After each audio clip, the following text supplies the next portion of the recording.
Have a few minutes to listen to my rambling. I have nieces and nephews and children of my own. I'm also very fortunate in that they never listen to me. After all, what else can I tell them but things that are based upon my own experience and my own knowledge? And anything else above that will be based upon false assumptions, stupidity, and just plain bad ideas.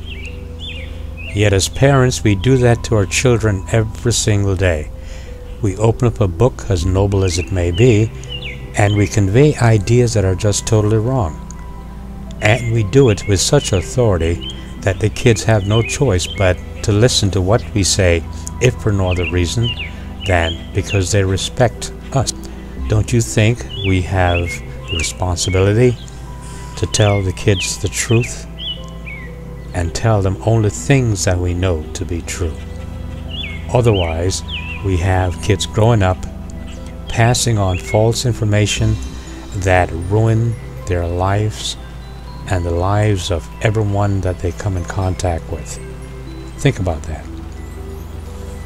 If I were in a position to speak to kids, I would tell them that life is not a riddle, nor is it a question. Life is an answer to be enjoyed to the utmost, and there is only one rule. And that rule is, hurt no one. Not physically, not mentally, not emotionally. That's it. Parents, of course, to retard the growth and enjoyment of their children, tell them such nonsense, such stupid things as how much better life was in the old days. That is so stupid. The fact is, they are simply trying to retard the child, the teenager's enjoyment of life itself. Even Solomon knew how stupid a statement that is. Perhaps as parents, what we should do is simply to explain to our children that wisdom is about listening. We can give them advice, but at the same time make sure they understand that it is not absolute. It is simply based upon our own experience and our own knowledge. If I had it to do all over again, I would tell my child between the ages of 1 and 7 everything that I could, based upon my knowledge. And then, between 7 and 12, I would tell them that the only true quest is that of self-discovery. I would tell them, of course, that this quest for self-discovery is a lifelong journey to be enjoyed, and between the ages of 13 and 17 they should read everything they can and expose themselves to the ideas of different authors and their experiences and their knowledge, keeping in mind that a lot of what they read are simply based on false ideas. Unfortunately, a lot of these false ideas are simply adopted as facts, which lead to a lifetime of mistaken beliefs and misery. It is sort of like sex and marriage. Sex is a beautiful thing to be enjoyed your entire life frequently.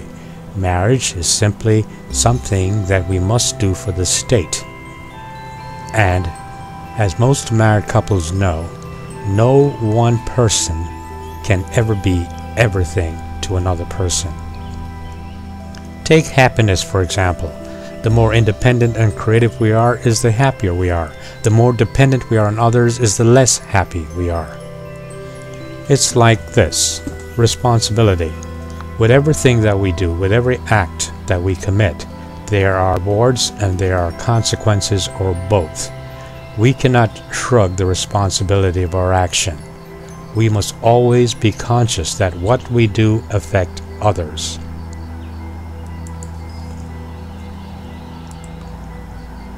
That is why when it comes to people, we must always discriminate. If we accept a liar, then we are liars. If we accept a thief, then we're a thief. We must, as individuals, never compromise our ethics and our principles. It is that simple. Discriminate. You're always discriminating. Which of course is not the same thing as being prejudiced. A sane spiritual person would never be prejudiced against another human being. It is simply not done. And if I could, I would talk about control. Politicians and other group leaders use fear and hate as controlling factors when they control the minds of the weak. Be very careful of people who tell you that they know the truth. Do you know what truth is? Truth is taking a fact, adding a theory, and passing it off as truth. If it cannot be proven, don't believe it.